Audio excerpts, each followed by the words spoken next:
თბილისის საყოფაცხოვრებო ნარჩენების პოლიგონი, რომელიც 100 ჰექტრამდე ტერიტორიას მოიცავს, სამგორის რაიონში დიდი ლილოს დასახლებასთან მდებარეობს.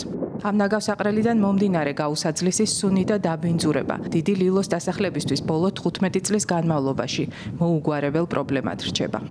შეიძლება ეზოში იჯდეს, შენთვის ბავშვებთან ერთად ერთობოდე, უცებ წამოვიდეს ისეთი საშინელი სუნი, რომ სახლში გიწევს შერბენა, ფანჯრების დახურვა, რაც შეიძლება რომ დაგვემართოს, საკმაოდ რთულია ამის გააზრება და ყოველდღიურად უბრალოდ სახლში იჯდე და შენ ელოდო, როდის დაგემართება ის პრობლემები. პირდაპირ ჩემ შვილებს ეხება ეს ჯანმრთელობის პრობლემები, განსაკუთრებით სრუკრუპი აწუხებდათ ბავშვებს და ძალიან მძიმე საყურებელი არის, როდესაც სუნის შესუნთქვის დროს ბავშვი გაგუდვამდე მიდის და სასწრაფოს იძახებ, მოდის და ვერბალურად გიდასტურებენ, რომ კი ეს გამოწვეული არის ამ ნაგვის სუნის შესუნთქვით, მაგრამ არ გიწერენ რომ შემდეგ საბუთი გქონდეს, რომ ამით იდავო. საშინელება არის რა, როდესაც საკუთარ შვილებს ხედავ ასეთ მდგომარეობაში. რეალურად ეს არ არის სუნი, ხო? ჩვენ ვიცით, ეს არის ის დამაბინძურებელი და არ ვიცი, გამანადგურებელი აირები, რომელიც მოდის აი ამ ხრწნის შედეგად პროცესების შემდგომ და ეს არის ის აირები, რომელიც უარყოფითი და ესეთი ჯანმრთელობისთვის, რომელსაც სუნთქავს რეალურად ყველა ასაკის ადამიანი, არ ვიცი, მოხუცი, ბავშვი, ახალგაზრდა და ყველასთვის არის საგანგაშო და დამაზიანებელი. დიდი ლილოს მცხოვრებლები გვიყვებიან, როგორ შეცვალა მათი ცხოვრება 15 წლის წინ, 2010 წელს აქ გახსნილმა ნაგავსაყრელმა. მე ვარ დიდი ლილოდან, დიდი ლილოში ვცხოვრობ და ეს დასახლება, ეს სოფელი ფაქტობრივად ერთ-ერთი ყველაზე დაზარალებული არის ამ ნაგავსაყრელისგან, იმიტომ რომ ჩვენი დასახლებაში უკვე 1 კილომეტრის რადიუსში უკვე იწყება ფაქტობრივად საცხოვრებელი სახლები და კიდევ უფრო მოდის და მოდის ახლოს ეს განაშენიანება ნაგავსაყრელთან. საკმაოდ დიდი დასახლებაა დიდი ლილო, დაახლოებით 1200 ოჯახი ცხოვრობს აქ და ანუ ფაქტობრივად ჩვენ გვაქვს საუბარი ათასობით ადამიანზე გარშემო სოფლებიდან. აი მარტყოფი მხოლოდ რომ ავიღოთ, რომელსაც ასევე დიდი ზარალი ადგება ამ ნაგავსაყრელისგან, არის ერთ-ერთი ყველაზე დიდი სოფელი საქართველოში. და ნუ აი 10,000-ობით ადამიანზე არის საუბარი, რომელსაც ადგება პირდაპირ ზიანი და არაპირდაპირ ზიანი ადგება ფაქტობრივად მთელ თბილისს და არა მხოლოდ აი ამ ნაჟური წყლებით, რომელიც ნიადაგში ჩადის, აბინძურებს ჩვენს გარემოს, ჩვენს არ ვიცი საკვებს, მცენარეებს. წვიმა იქნება, საშინელი სუნი დგას, ქარი იქნება, სხვადასხვა ტერიტორიებზე მიაქვს ამ ქარს ეს სუნი. ეს სუნი არის არა მარტო ნაჟური წყლების, ეს სუნი არის ასევე გაზის, რომელიც ყოველდღიურად ასე უკონტროლოდ იფრქვევა ცაში. ერთ-ერთი მთავარი პრობლემა არის კიდევ ის, რომ ტერიტორიაზე არ იყენებენ მიწას. სტანდარტების მიხედვით ყოველდღიურად უნდა დაეყაროს მიწა, ყველაზე მაქსიმალური დღეების რაოდენობა არის, ანუ როდესაც ძალიან ცივა, 3 დღეში ერთხელ უნდა შეივსოს ის ნაგვის მასა, ზემოდან უნდა დაეყაროს მიწა, თუმცა იქიდან გამომდინარე, რომ მიწის რესურსი ცოტაა და პლუს არ აწყობთ, იმიტომ რომ ძალიან მალე შეივსება მაშინ ის ტერიტორია, რაც თვითონ აქვთ მოწესრიგებული, ამის გამო თავს იკავებენ ხშირად მიწის მასის დაყრისგან. ამ ტერიტორიაზე არიან საკმაოდ დიდი რაოდენობით თოლიები და უზომოდ დიდი ყვავები, რომლებიც ყოველდღიურად ამ ტერიტორიაზე იკვებებიან. თოლიებს თბილისის ზღვაზე გადადიან შემდეგ საღამოს პერიოდში. თბილისის ზღვაზე გადააქვთ აქედან აღებული მიკრობები იქნება თუ სხვადასხვა ნივთიერებები. ეს ყვავები კიდევ მთელ ტერიტორიაზე ტრიალებენ, სოფლებში ჩააქვთ. საკმაოდ ხშირი არის ამ ტერიტორიაზე ფრინველთა დაავადებები, გვეხოცება ფრინველები. კიდევ მთავარ აეროპორტზე, თბილისის საერთაშორისო აეროპორტზე მინდა ვთქვა ის, რომ ხშირად აქედან წასული ფრინველები უვარდებიან ძრავში. აქეთ მხარეს არის პირველი უჯრედი, რომელიც წესით დაკონსერვებული უნდა იყოს და აღარ უნდა ემატებოდეს და ხედავთ, რომ ფაქტიურად დამთავრებული არის, თუმცა დაკონსერვებული არ არის. ეს ბოლომდე გადაფარული უნდა იყოს და გადამწვანებული უნდა იყოს. კონსერვაციის მდგომარეობა ესეთი არის. და იქეთ არის შემდეგი უჯრედი. ესეც წესით დამთავრებული უნდა იყოს და მაგის წინ, სადაც ხედავთ, რომ მანქანები მიდიან, იქ არის ახალი უჯრედი. მეოთხე უჯრედს ეძახიან, მე ესენი გააერთიანეს, მესამე დაამატეს და მოკლედ ეხლა ის ადგილი არის წესით და რიგით აქტიური. და იმ ადგილზე ყრიან ნაგავს ეხლა.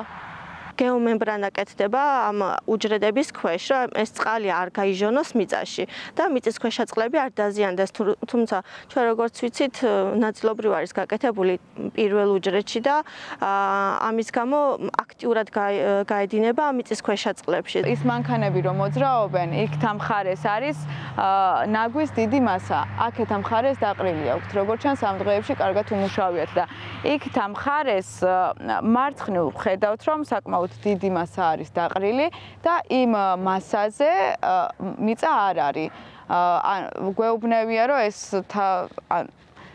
ფიზიკურად ვერ ხერხდება, მაგრამ ფიზიკურად რატო ვერ ხერხდება? ხო შეიძლება რაღაცა მასა ნაგვის შეივსოს და მერე ის მიწა დაეყაროს. როგორც თვითონ აქვს სტანდარტებში განხილული და ნათქვამი.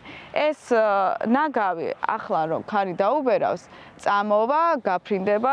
ნაგავსაყრელიდან ქარის მიერ გავრცელებული ნაგავი მიმდებარე არეალს სერიოზულად აბინძურებს. ქარის მიერ ნაგვის გირლიანდებით მორთული ხეები სამგორის არხს მთელ სიგრძეზე მიუყვება, რომლის მდგომარეობაც ასევე უკიდურესად მძიმეა. არხი არ არის ზემოდან ასევე წესით უნდა იყოს გადაფარული, რომ წამოსული ნაგავი ქარის დროს შეგიძლიათ ნახოთ ეს პარკები როგორ მოდის, შიგნით არ უნდა ცვიოდეს წესით. ცვივა და შემდეგ მიყვება და თბილისის ზღვაც შეგიძლიათ ნახოთ რა მდგომარეობაში აქედან წაღებული ნაგვით. იქ ჩაედინება. სხვათა შორის ჩვენს დასახლებამდეც მოდის ხოლმე, უფრო ნასაგური ზიანდება ამ მხრივ, იმიტომ რომ ცოტა ქვემოთ მდებარეობს ნაგავსაყრელის პირდაპირ მდებარეობს და ქარი პირდაპირ იქეთ უბერავს ხოლმე და ეს ფიზიკურადაც ჩააქვს ნაგავი. და ჩვენამდე მოაქვს ხოლმე ქვედა ნაწილში, დასახლების ქვედა ნაწილში ეს ქარს და არხიც ჩვენთანაც ჩამოედინება და აი ამ არხს მოყვება ხოლმე და არხის მიმდებარე ტერიტორია ნაგვით არის ხოლმე სავსე ამ პარკებით რა განსაკუთრებით ქარის დროს. ახალი თანამედროვე სტანდარტების ნაგავსაყრელის მოწყობა თბილისის მთავრობას 2009 წელს ნორიოში ჰქონდა გადაწყვეტილი, რისთვისაც გარემოზე ზემოქმედების კვლევაც უკვე ჩატარებული იყო. თუმცა მოსახლეობის პროტესტის შემდეგ გადაწყვეტილება შეიცვალა და 2010 წელს ახალი ნაგავსაყრელისთვის ყველასთვის მოულოდნელად დიდი ლილოს ტერიტორიაში არჩიეს. როდესაც დიდი წვიმები არის ხოლმე ადგილობრივი ტერიტორია ეს შემოღობილი რაც არის ვეღარ იკავებს იმ დიდი რაოდენობით გამონაჟონ წყალს და უმისამართოდ გამოდის ხოლმე და შესაბამისად შემდეგ ამ სანიაღვრეებს მიყვება და ჩადის არხში, რომელიც შემდეგ თბილისის ზღვაში მიედინება და ეს იმდენად დაბინძურებული არის ეს წყალი, რომ რაც არ უნდა გაიფილტროს, შემდეგ ეს თბილისის ზღვა პირდაპირ ჩვენს ონკანებში მოედინება. წესით, აი წარმოიდგინეთ, წვიმა როდესაც მოდის, წვიმის შემკრები სისტემა უნდა არსებობდეს, რომელიც წვიმის წყალს მიმართულებას მისცემს ისე, რომ ესე იგი ის არ მოხდეს მაგალითად მდინარეში ან არხში, ხო? და აქ აი ეს არის წარმოუდგენელი რამ, რაც არ ვიცი ეს როგორ შეიძლება საერთოდ ვინმე ასეთი მავნებლობა გააკეთოს, რომ მოწყობილია სისტემა ისე, რომ ეს ანუ წვიმის წყალი, რომელიც აგროვდება ნაგავსაყრელიდან, ჩაედინება არხში, პირდაპირ, რომელიც ამ არხიდან წყალი მერე შემდეგ პირდაპირ ჩაედინება თბილისის ზღვაში. ანუ ის კი არა რომ მოაშორონ ამ არხს და რაღაც სხვა მიმართულება მისცენ. ის რომ ნაჟური წყლები არ ხდება მათი დაჭერა, გაფილტრა, სწორად გაფილტრა და დაბრუნება გარემოში, ხო? ესე იგი, ეს ნიშნავს, რომ ასევე ბინძურდება მიმდებარე ტერიტორიებით, ხო? მიწა ბინძურდება, ნიადაგი ბინძურდება, ხო? და აქ ადამიანებს მოყავთ, თუ არ ვცდები, ხორბალი მოყავთ თუ სიმინდი და ასევე აძოვებენ პირუტყვს, ხო? ესე იგი, ეს პირდაპირ ხდება კვებით ჯაჭვში და მაინც ხდება ჩვენს ორგანიზმებში. ლილოს ნაგავსაყრელის პრობლემას წლების განმავლობაში აკვირდება ქეთი გუჯარაიძე.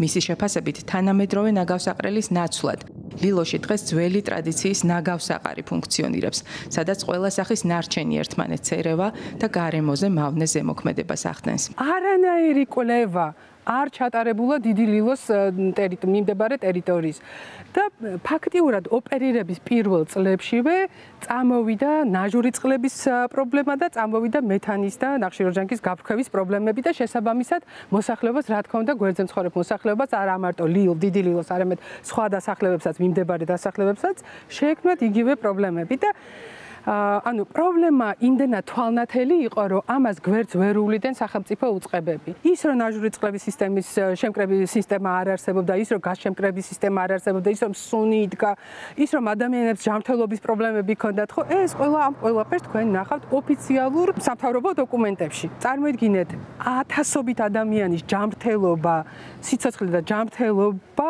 არის ამ გადაწყვეტილების ზეგავლენას განიცდის, ხო? ანუ ადამიანები, რომლებიც იმ დროს ცხოვრობდნენ და მერე გაჩნდნენ.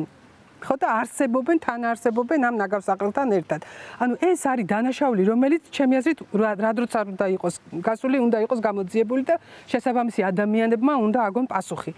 მაგრამ ამავე დროს პასუხი უნდა აგონ ესე იგი შემდგომ ვინც ამ ნაგავსაყრელის ოპერირებას აგრძელებდა და ასევე მერის შესაბამისმა თანამდებობის პირებმაც, რომლებიც არ გააკეთეს არაფერი იმისათვის, რომ ეს პრობლემები მოგვარებულიყო.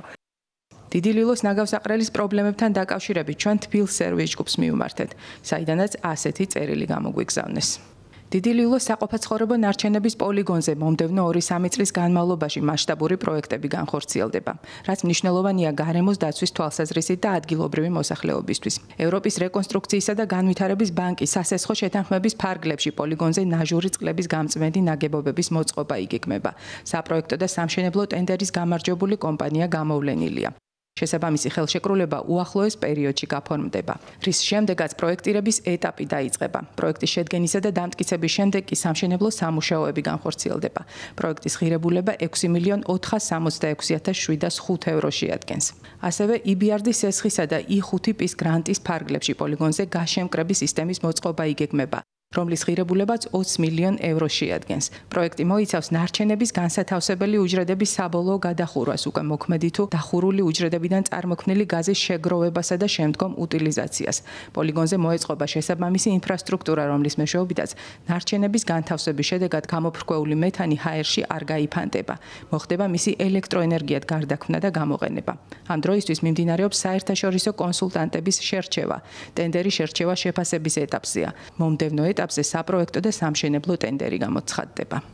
ამავე წერილის მიხედვით მუნიციპალური ნარჩენების ალტერნატიული პოლიგონისთვის ტერიტორიის მოძიება გრძელდება. სხვა დეტალები შესწავლის პროცესის დასრულების შემდეგ გაირკვევა, ნათქვამია წერილში. ნაგავსაყრელის ტერიტორიაზე მიმდინარე სამუშაოების გადაღებაზე თბილ სერვის ჯგუფმა სამწუხაროდ უარი გვითხრა.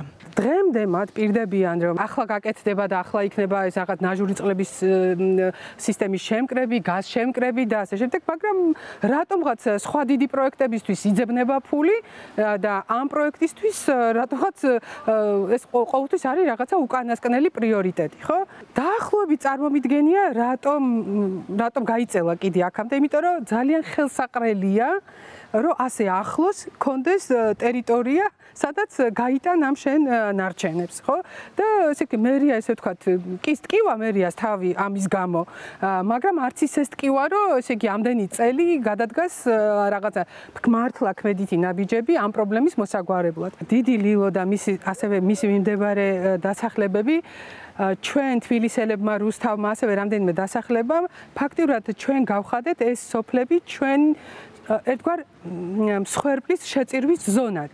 ანუ ჩვენი ცხოველქმედების, ჩვენი არსებობის გვერდით პროდუქტებს, რომელსაც ნარჩენებს ვეძახით, ასე იგი ჩვენ ვათავსებთ ნაგვის ურნაში, რომელიც შემდეგ მიდის ტერიტორიაზე, სადაც პირდაპირ ზეგავლენას ახდენს იქ მცხოვრებ ადამიანებზე. ისე რომ ბევრმა უბრალოდ ჩვენ არც კი ვიცით, არც კი ვფიქრობთ ამაზე. ფაქტიურად ეს ადგილები არის მსხვერპლშეწირვის ზონები. ეს არის კატასტროფა, მართლაც კატასტროფა, რომლის შესახებ უბრალოდ უნდა ვიცოდეთ თბილისის და რუსთავის და მიმდებარე დასახლებების მაცხოვრებლებმა და არ შეიძლება აი ესე მიტოვება ამ ადამიანების საერთო პრობლემით.